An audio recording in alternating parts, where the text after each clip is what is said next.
Hi, everybody. Welcome back to another episode of the Comics Obsessive. As always, my name is Jason Dehart, and I'm joined by, I'm Adam Piles, but we have a special guest today. and that is Mr. Do I call you Patrick or Pat? Which would you prefer? I will answer to either. Pat will be fine. Okay, Mr. Pat Olliffe. Pat, thank you for joining us and taking some time out of your busy creating schedule to chat with us about creating a little bit. Sure, no problem. Thanks for having me. I appreciate it. A pleasure, a pleasure.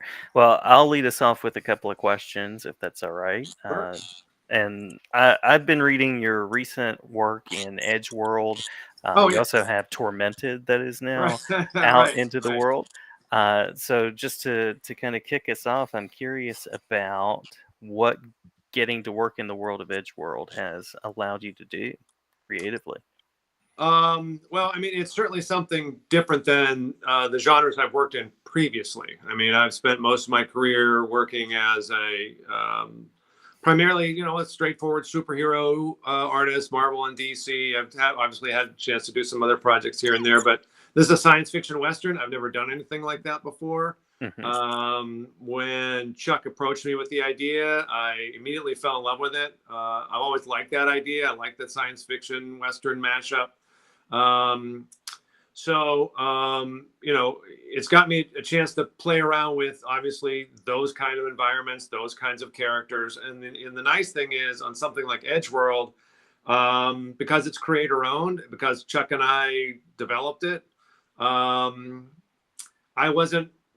didn't have to worry about what the characters looked like before or how somebody else handled them, or I had to be, beholden to a certain look that had been established previous because I was doing all that. So I got a chance to kind of from the ground up through conversations with Chuck, develop a visual look for this world, the characters, the world, everything about it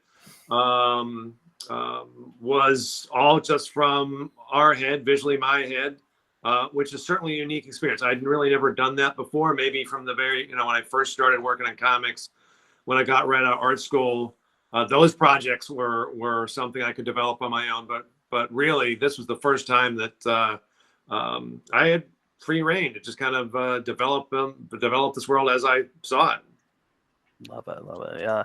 Yeah, I didn't read any of the background on it the first time I read it, and totally got immersed in that world of the Western. And then these elements of science fiction started to creep Right. in, and I was like, what a cool mixture here. Yeah, absolutely.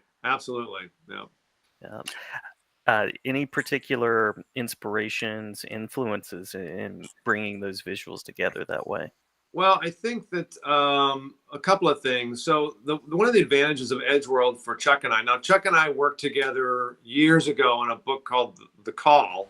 And for the 2 or 3 people out there that actually read it, we appreciate it. But it didn't go anywhere. And but Chuck and I struck up a friendship and a working relationship. So when he went off, he left comics and went into animation. He was a producer in animation for a very long time.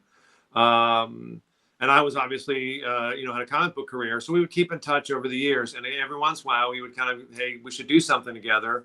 We'd put together a couple ideas. Nobody was interested. And we would kind of go about our lives and come back again to try again. And a few years ago, I really thought at this point in my career, I wanted to do something creator-owned. I thought it was something I'd seen a lot of people exploring that avenue more than I have, and I thought, you know what, I'm certainly not getting any younger, so I thought maybe it would be a good time to give that a shot. So I reached out to Chuck again.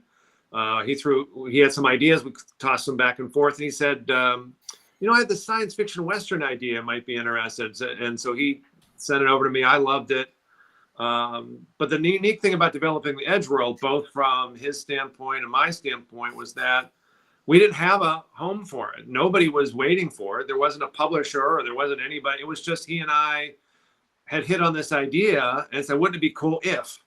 So that he would write some stuff and send it over, and I would do sketches and I would develop the characters and the look of the world. And we just kind of go back and forth doing this. So it kind of grew organically. So when you asked about influences in terms of visuals, I had an advantage that I had a time. I didn't have any pressure.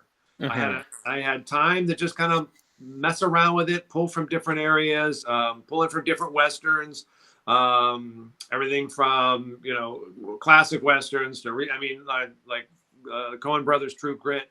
I Mhm. pulled from that, and then of course classic science fiction. I'm a huge Star Trek fan, Star Wars fan. So just kind of pulling from being a fan of both genres, pulling bits and pieces as I went along to kind of like mash them together in my brain. So Love that. Can I Love that. can I ask about the Western influence? Like what you mentioned the Coen Brothers, True yeah. Grit. Uh, Besides that one, what would be like your favorite Western movie?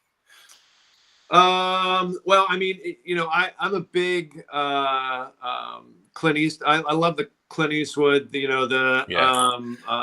That I like a lot of those movies. The Outlaw Josie Wales, Uh-huh. that kind of Yeah. stuff. So I like a lot of them, but that whole spaghetti western thing, Mhm. that kind of in my wheelhouse a little bit. Mhm. But as far as the visuals for this book, I think that I was looking for something that would, because one of the things I did like about the Coen Brothers True Grit was, and this is something that I remember having a conversation with a little in the beginning with Lee Lockridge, our colorist, who did an amazing job. I mean, we were very fortunate.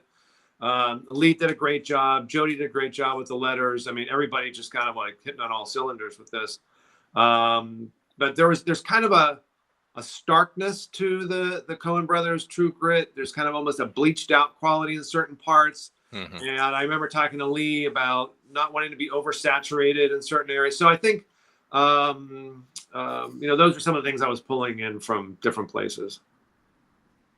Well, I'm going to dive into the past if you don't mind, Absolutely. because when I did get to see you at the convention, I kind of fanboyed out on you about Untold Tales. And so, how did you get put on Untold Tales of Spider-Man? Well, I've been picking up work at Marvel for a few years at that point. I come in and done a couple fill-ins on Thor. I did Tales of Asgard and Thor. Had done, I guess I did Nomad at that point. So I'd done a couple things. One of the things I did was a series of trading cards for Marvel. One of them was Spider-Man. So when Tom Brevoort was looking for an artist for Untold Tales of Spider-Man, I had just worked with him not that long ago on this card set, and he had liked the work and thought it would fit well with the project. So I think that's what put me on his radar for Untold Tales. So then when he contacted me about it, I said, absolutely. That sounds exciting. I did a sample piece that when I look back on it now, I can't believe I got the job. But, it was, I had been drawing at that point. I was on, I got done Warlock and the Infinity Watch. And so some of these like larger characters. So my Spider-Man initially in that sample piece was much thicker. But he liked what he saw and thought that my own kind of natural, more traditional style would fit with something like this. So, he asked me if I was interested, liked the sample piece, and off I went. Yeah, I was going to mention that looking back at that book, or even at the time when I was reading it, it felt like you had kind of channeled some Steve Ditko, but with Right. a modern flair. It was like Right. such a perfect combination of, uh, Well, I appreciate that. I appreciate that. yeah, it was really, really great. Um, Speaking of like, you know, Steve Ditko, who Mhm. would you say are your top favorite Spider-Man artists of all time? Well, I think that there's too many to. Obviously, there's a laundry list of great Spider-Man artists in history, and I probably came in just a little bit past like the John Romita, Gil Kane era. Oh, okay. Although I love that stuff, that probably wasn't as much as what I read when I was younger. Um, but and obviously you mentioned Steve Ditko. That was obviously an influence when I got on Untold Tales of Spider-Man. Looked through Steve's work. I mean, he's he's Steve Ditko, for God's sake. So Right, right. so that's so obviously he's on the list for sure. One of the artists that I looked at when I started Untold Tales of Spider-Man was Rick Leonardi. I just loved the way Rick handled the Spider-Man figure. I mean, it was so organic and it moved so well.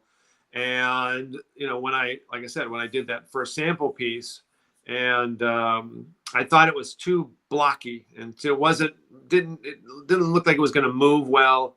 And for Spider-Man, especially of that Ditko era, he really needed to look more organic. He needed to bend more, spring more. And the guy that I looked at was Rick, to try to figure out how best to handle that part of it, so that you would get the Ditko influence, but then you would also have Rick's kind of more contemporary look to the way the figure moved. Also used the McFarlane webbing. We didn't do the traditional like webbing when he fired his web lines and stuff. So Rick is in there. John Romita Jr. I was a huge fan of when I was younger as a Spider-Man artist. I was very fortunate to share studio space for a while with another amazing Spider-Man artist with Ron Frenz. He's incredible. So I mean, like I said, there's probably too many to list right here, but those are the ones that kind of pop in my head. You mentioned how like you wanted your Spider-Man to seem organic and move and everything, and that first cover, which I happen to have right here, with him jumping off, jumping out of the page. Right. I mean, it captured me as soon as I walked in the comic shop that day. Awesome. I was like, I did my job. Yeah, you certainly did. And I thought it was interesting. You're talking about the Edgeworld stuff being maybe more sparse, but Sure. Looking back through the Untold Tales, it was so like lush, and Sure. there was such a kinetic movement to it. Right. So I don't know quite how to ask this question, but like, Uh-oh. no. Well, at the time, Spider-Man was, when the first issue of this came out, Spider-Man was in a very weird time in his life. Absolutely. Absolutely. Right. Oh yeah. Oh no, I agree. I understand. Yeah, I agree. I had, I think, kind of dropped my Spider-Man titles at that time. Was there any kind of buzz with it being such a classic take on the character? Like, was there? I'll just shut up and let you talk about it. No, I think that's exactly right. I think that the timing of the project. Now, I don't know if that had anything to do with why we were greenlit at that point, or why Kurt pitched it at that point, because he saw there was this kind of area of Spider-Man publishing that wasn't being answered or spoken to a certain extent. But whatever the reason, we did provide an alternative to the clone stuff that was going on in the regular books. Now, from my understanding, it's always nice to hear people talk about Untold Tales as something that they really enjoyed and couldn't find in the other books. My memory of it is, though, that I don't think that the sales really dipped over the Clone Saga. I mean, those things sold pretty well, but even though people were unhappy with it, they were still buying them. But yes, we did provide an alternative for people that were looking at that, especially at that moment, for something a little bit more classic Spider-Man, something that they felt more comfortable with. They recognized, hey, this is the character that I connected to. This is the character that I grew up with. This is the character that I bond with most. We were able to provide that, which so our timing was great as far as that's concerned. And I think that providing that alternative also kind of helped us overcome a little bit the fact that Untold Tales of Spider-Man was a 99-cent book. It was part of that line of 99-cent books. And my memory of it was that, that was a struggle for us in the beginning, because most of the other 99-cent books were reprints. Right. So when we first came on the scene, I think we might have been the only book doing original stories, but we were getting passed over by people thinking we were a reprint book, or because it's 99 cents, it can't be any good. So we struggled to find an audience. I think now we found an audience who was super loyal to the book, which is awesome, but not to the numbers I think that would overcome a 99-cent price point. So, but I think having once people realized, hey, this was a Spider-Man that I can connect to. This is the Spider-Man that I love, that I know better than what was going on in the regular books. I think once that kind of got out, I think that kind of helped us kind of chug along for a little while. Yeah, and you talk about it being the traditional Spidey, and of course it was, but you two kind of co-created a bunch of new characters. Sure. Oh yeah, absolutely. Yeah. For that era, which, I mean, to be able to pull that off and not have people, coming after you with pitchforks because you're right. It's such a classic era. The Ditko Lee, you don't mess with it. Sure. But you did, and it was awesome. Well, yeah, that's great, and that goes to Kurt. I mean, because he was able to weave so beautifully the stories that we were doing in and around the pre-existing stories of the Ditko era, that nobody felt that we or Kurt were doing something that would be insulting or disrespectful to the stories that preexisted that we were kind of moving amongst at that point. So his ability to be able to respectfully and with love really weave these stories in and around all the other pre-existing stories, I think made the transition a lot easier. I mean, people read our stories that were familiar with the Lee Ditko stories and went, I know this guy, I know this character, I know these stories. So I may not have ever seen the Scorcher before, right? But it fits. I mean, I get it. I get what's happening. It fits in with the world that I'm used to, or that I understand and remember from the Lee Ditko era. So, I mean, Kurt did a great job with that. What was it like working with Kurt, as a writer, and can you speak to that for a minute? Oh, I hate him. No. No, Kurt was awesome. I mean, he was really, really great to work with. I was relatively new in the industry, but he was always super fun to talk to and to work with. Loved his ideas. He liked the designs and stuff that I would come up with these new characters.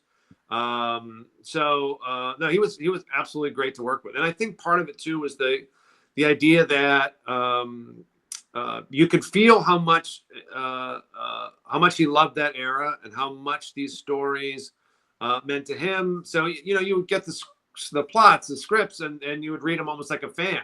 It's like, wow, this is great. So, no, he was awesome to work with. Loved working with Kurt. If, that was such a novel concept at the time, the Untold Tales. Right.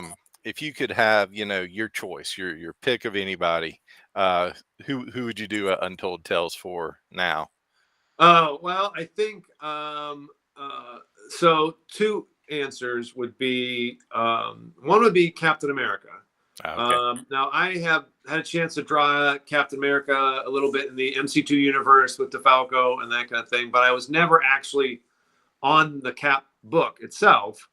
But I was a huge Captain America fan back when I was a kid, just getting into comics. Sal Buscema, Captain America, that was Captain America to me, and I just absolutely loved it. So I would love to get a chance to go back to that era of Cap and weave in some Untold Tales of Captain America stories back in that era. The other book that I would love to get a chance to do an Untold Tales of Spider-Man run on would be like a lot of guys my age that started reading comics around the same time I did. I was a big fan of the Claremont Byrne X-Men run. So I was crazy for that book. So I getting a chance to somehow do Untold Tales, I don't know how that would work. But getting a chance to do Untold Tales of Spider-Man stories in that era of X-Men with those characters, with that particular group, that would be, I would love that.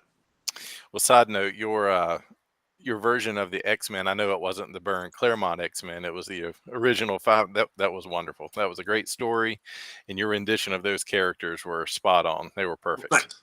Oh, Yeah. thanks. Yeah, that was fun. That was super fun. Well, let's see. And Adam probably has those issues somewhere around him at the moment. He can pull them out and be like, "Here's They're right another there. story from the past." Yeah, They're right there. That's all right. Mine are right over there. Oh, nice. Yeah. Did you work? I assume that you worked traditionally at the time of Untold Tales because it was probably pretty much all there was. Wasn't any. Yeah. There wasn't any of that other stuff going. Yeah, there was no Instagram or any. That was back in the old days. Yeah. Do you still work traditionally, or do you do digital? Or if you do digital, what do you use? And so I mostly work digitally now. Okay. A few years ago, I made the transition to go from traditional to digital, mostly for a couple of reasons. One, that a lot of the guys that I knew that had made the transition to digital work said it was faster.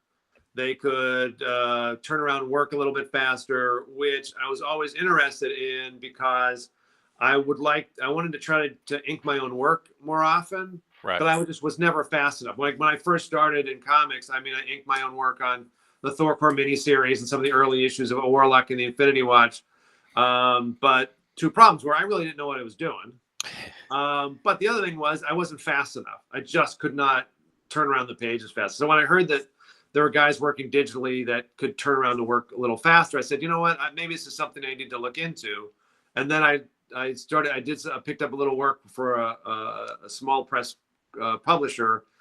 And I said, agreed to do a project. They said, great. I said, I'm used to, them sending me board to work on. And they said, oh, they're the first guy that's asked us for board. Everyone else is working digital. And I went, okay. So this is the trend. This is where we're headed. So a few years ago, I started working traditionally. I did the first couple issues of Edgeworld traditionally. And then I think around issue 3 or so, I started to kind of make the transition to digital, kind of a hybrid thing. And then by the end of the series, and with that and Tormented and the project I'm working on now, I did a Star Wars miniseries for Marvel, the Secret Wars Battle World for Marvel. That was all digital. So most is digital now. What do you use for the digital tools? So I use Clip Studio Paint as my program. I know a lot of guys use Procreate, I see what some of the guys get to the effects guys can get through Procreate, and it's amazing. But to me, it was more of a learning curve issue. I couldn't click with it as quickly. Clip Studio, it made sense to me. I just kind of clicked with it faster somehow. So I just used, when I started to make the transition to digital, a friend of mine, Tom Nguyen, who inked me on Barbed Wire and Catwoman, I noticed that he did some of his work digitally when he would travel. And so I reached out to Tom and I said, how the heck does this work? So Tom has been very gracious to tell me what he uses. And so I ended up getting an iPad Pro and, Clip Studio Paint, Apple Pencil, and just kind of do it from there. Okay. Do you, I certainly understand the speed, but do you ever just miss the tactile of the traditional? I do. And I think that, recently I did some work for Skybound, did some G.I. Joe covers. So when I have something like that, like a cover or something that's kind of a one-shot kind of a deal, depending on the deadline. If the deadline's too tight, then I'll do digitally. But if I have the opportunity to work traditionally, I will. Just because, I do like that kind of tactile feel to it. Now, I will say that I recently they make these screen protectors that give you kind of a texture to the screen that you're drawing on an iPad. Right. Yeah. That has been great. That is also that has helped a lot in terms of, because it's not the same, but it mimics a little bit of that tactile feel to it. But no, there are certainly a lot of things I miss about working traditionally, And depending on the project and depending on the deadlines, that I certainly plan on doing more of it in the future. Well, how did you? I'll ask one more question, and then I'll Sure. kind of turn it back over to Jason. Sure. Sure. Just how did you get into the comic industry to begin with? You said you were in art school, and then you got into comics. So Sure. what was it? So yeah, I mean, obviously, like a lot of guys, I mean, I've been a comic fan since I was 6. You know, my dad brought home a Superman comic, and you know, my head fell out the side of my ear. I said, "Oh my God, what is this?" So, and that kind of just built on that. I saw, you know, my first Neil Adams Avengers issue, and then I was hooked. That was it. So then I went to the Art Institute of Pittsburgh, and then you know, started sending out. At that point, you just made, you know, you did some sample pages, did Xeroxes, and you send them in the mail to different editors, and you get a bunch of rejection letters and everything. But at the time, I was doing some work for a local animation company who also was doing some work with another animation company that Ron Friends also was working for. Now he also went to the Art Institute. He's a few years ahead of me. You know, I showed him some of my samples. He was very gracious. You know, gave me some tips and that kind of thing. So he was kind enough to show my samples to Ralph Macchio, I think, at Marvel. And they seemed to like them enough, but didn't. So they kind of sat on a shelf for a little while I was picking up work in the black and white market. For all you Argonauts fans out there. Anyway, so as I was picking up work, you know, my sample pages kind of sat on the shelf till one point they needed an artist for Tales of Asgard. That Thor, Ron was the regular artist on Thor. That we needed an artist for Tales of Asgard, and so Ralph looked at my stuff and said, "Okay, then we'll give it to this guy." And did some Tales of Asgard, some Thor fill-ins, and then at that point, the book called Nomad had their regular artist wasn't able to continue for some reason, and the editor walked into Ralph's office and said, "Hey, we need a new regular artist on Nomad." And Ralph said, "Okay, how about this guy?" And showed him my work. They liked it enough.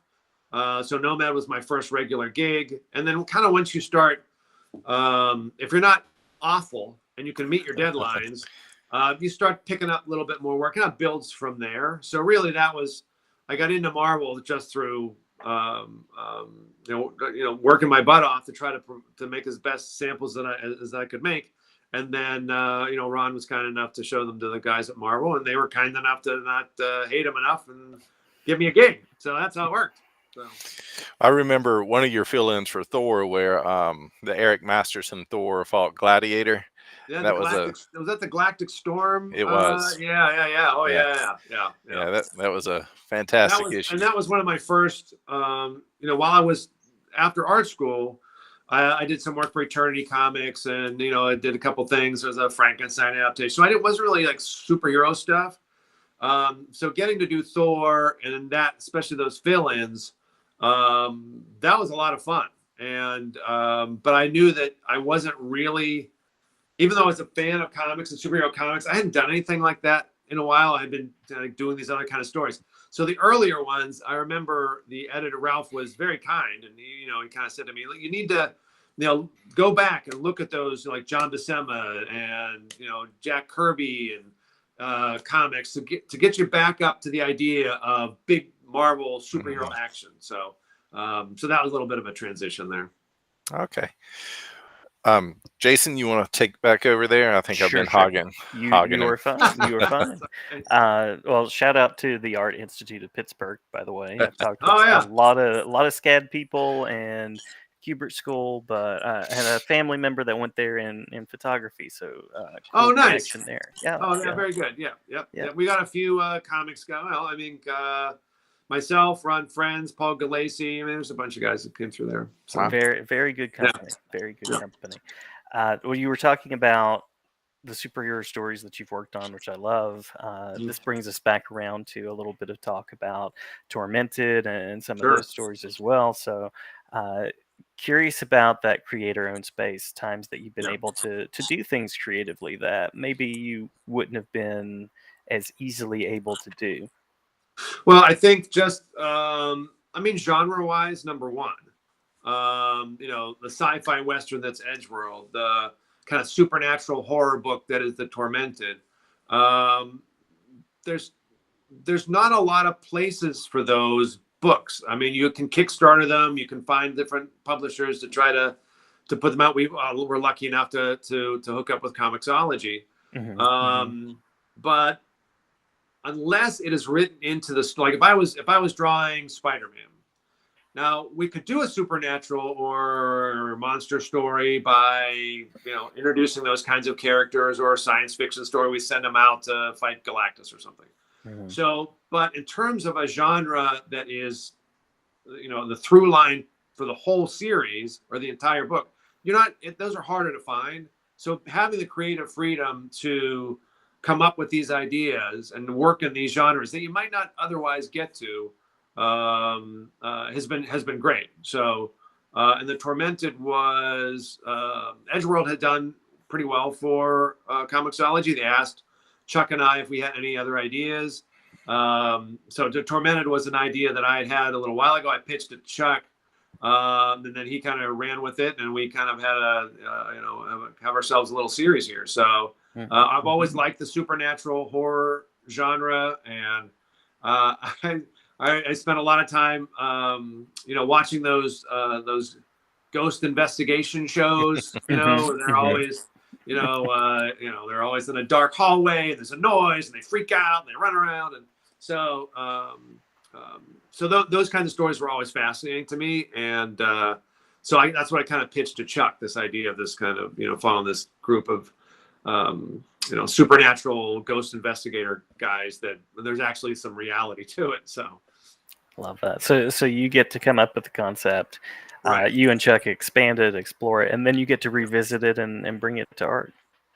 Yeah, exactly. Yeah. So, and that's been a lot of fun. I mean,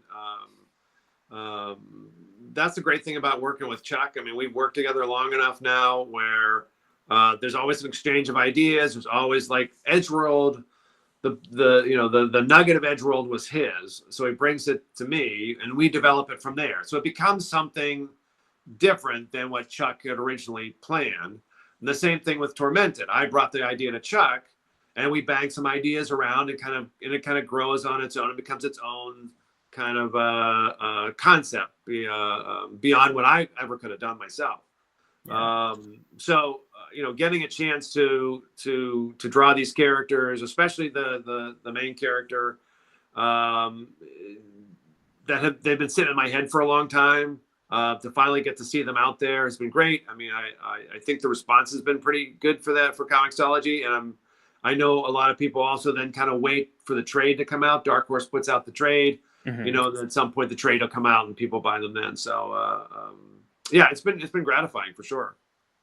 It's always fascinating to me to think about what that process must be like, taking something from like a big 2 script, or I know you've worked on some movie adaptations in comics form as well. Right. Any particular approach that you take when you get a script to bring it to visual? I think the approach is pretty much the same for every script that I get. It's the difference, of course, is if it's plot or script. So the plot, if everyone doesn't know, so plot is a less specific description of the pages. So the writer will sometimes give you a general description of the page, or each paragraph will be a panel, but there's no dialogue, and the direction is a little bit less specific. And that's how I started. So you have a lot more free reign to design the page and to move the camera around. And then, a bunch of years ago, they kind of made the transition to where everybody pretty much works full script now, where each page is delineated, each panel is delineated, and the dialogue is there. So that presents its own challenge in terms of designing a page and telling the story and the pacing of the story. But the bottom line is essentially the approach is the same for both. Is a character approach, is that once you kind of understand the character and the world that they're living in and the other characters they're interacting with, then it becomes easier to tell the story from that point, because then you already understand what they will be doing. Even if it's described for you, you still need to have a basic understanding of what they're doing in each scene. How would they react physically to this, this instance, this adversity, or this whatever. I mean, you have an idea visually of how they should be behaving in those moments. Mm-hmm. So it becomes a character thing, really. Yeah.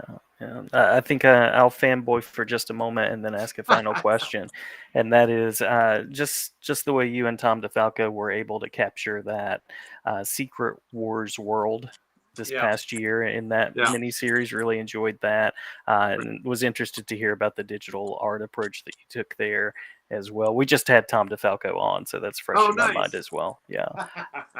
Yeah. Oh, that's great. Yeah, that was just so much fun. It was really a lot of fun. I love working with Tom.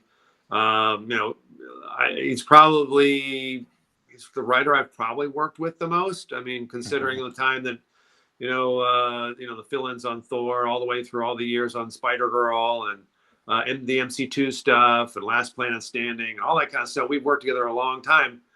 So then there was a period of time where we hadn't worked together for a while. So when this became available, I was thrilled to get a chance to work with him again, especially on this project and this idea, this concept. It certainly fits with the kind of things that I like to do and I like to draw.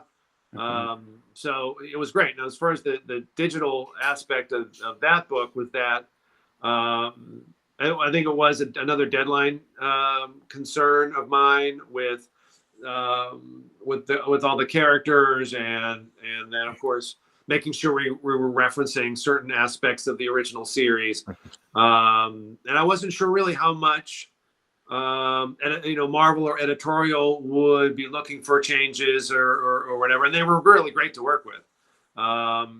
But at the outset, I was concerned about the workload, so I decided to do that digitally. Although it's one of those projects where, had I had more time, I probably would have done it traditionally, just like I did, all the other projects that I worked on with Tom. Yeah. So, but it's still fun. It was just super fun. And again, we got very fortunate with the team that we worked with. John Cleese did a great job with the colors, and it was great. It was really great. Well, my final question is, you mentioned that you have another project that's currently in process. So, of course, curious to hear anything about that. But you've done so much in genre and different types of work. Barbed Wire came up a little while ago. Right. Curious about the creative vision. Yeah, that was a lot of fun too. So I did some other work. Barbed Wire was a lot of fun. Chris Warner's genius, and it was so much fun to work on that book. Same thing with I did Samson for Dark Horse as well, working with Jim Shooter, so that was a lot of fun. But in terms of the project that Tormented, the 5 issues are completed. I don't know if the 5th is out on Comixology yet. It might be. So at this point, Chuck and I have shifted over to a different project that I'm not allowed to say anything about. I checked before I got on the phone with you guys and said, can I say anything about this? And the answer was no. Very exciting. Very exciting. Yeah. So anyway, we've started a new project. Very excited about it. And as soon as I can say anything about it, I'll be posting about it. So. Yeah. Well, other than this new project, any genres or types of stories that you would like to explore that you haven't? Well, a few years ago, I probably would have said, science fiction and horror, but I got to check those boxes. Now I probably would like to explore, probably the horror genre, the supernatural genre. I'd like to explore that a little bit more. I'm a huge Hellboy fan. Always loved that book. So those kinds of things, I haven't had a chance to do a lot of in my career. So I would certainly love to do more in that genre for sure. Would love to see that. Absolutely. Yeah, it'd be fun. Yeah. Well, no further questions here. Adam, anything that you want to wrap with? No, I think I've bugged him enough about Spider-Man. I see what you did there. Bugged him about Spider-Man. Was there that? You go. Yep, there you done. go. Yeah, no. Sometimes it writes itself. That's right. Well, we really appreciate you being on the podcast. Oh, sure. Yep. Appreciate you having me. Thank you. Yeah. Anytime, Yeah. anytime. Well, Jason, you want to sign us off there? Sure. And I'll say, hopefully, we'll see you again at Right. Heroes Con as well, and Absolutely. many things. I plan on coming back. That's awesome. Awesome. Yeah. Well, Pat, thank you so much. And if you're Sure. listening out there, everyone stay obsessive. And while you're at it, stay obsessive about Edgeworld and Tormented, and go back and check out some of the issues that we've been talking about and that we'll be showing you in this video. So hope everybody out there stays obsessive about comics. It's a safe obsession. Yeah, exactly.